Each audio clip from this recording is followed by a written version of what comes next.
ಹಣಕಾಸಿನ ಆಯೋಗ 5 ವರ್ಷಕ್ಕೆ ಒಂದ್ಸರಿ ಆಗುತ್ತೆ. ರಾಜ್ಯ ಮತ್ತು ಕೇಂದ್ರ ಸರ್ಕಾರಗಳಿಗೆ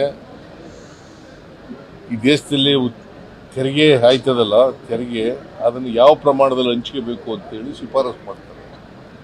ಅದರ ಪ್ರಕಾರ ಕೇಂದ್ರ ಸರ್ಕಾರ ನಡ್ಕೋಬೇಕು.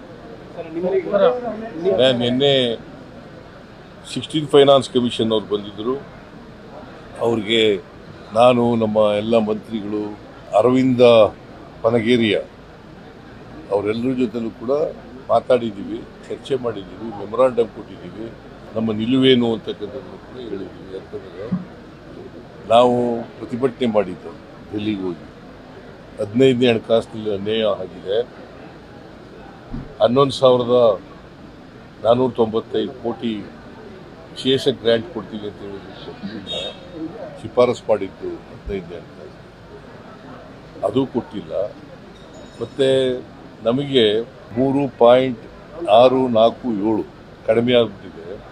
ಸುಮಾರು 1.66% ನಮಗೆ ರಾಜ್ಯಕ್ಕೆ ಬರಬೇಕಾಗಿದ್ದಂತೂ ಬರಲಿಲ್ಲ. ಅದರಿಂದ ಒಟ್ಟಾರೆಯಾಗಿ ನಮಗೆ ಸುಮಾರು 80,000 ಕೋಟಿ ರೂಪಾಯಿ 5 ವರ್ಷದಲ್ಲಿ ನಷ್ಟ ಆಗಿದೆ 15ನೇ ಹಣಕಾಸಿನ ಆಯೋಗ. ಅದನ್ನು ಸರಿಪಡಿಸಿ ಅಂತೇಳಿ ನಾವೆಲ್ಲ 16ನೇ ಹಣಕಾಸಿನ ಆಯೋಗದ ಚೇರ್ಮನ್ಗೆ ಮತ್ತು ಸದಸ್ಯರಿಗೆ ಮನವಿ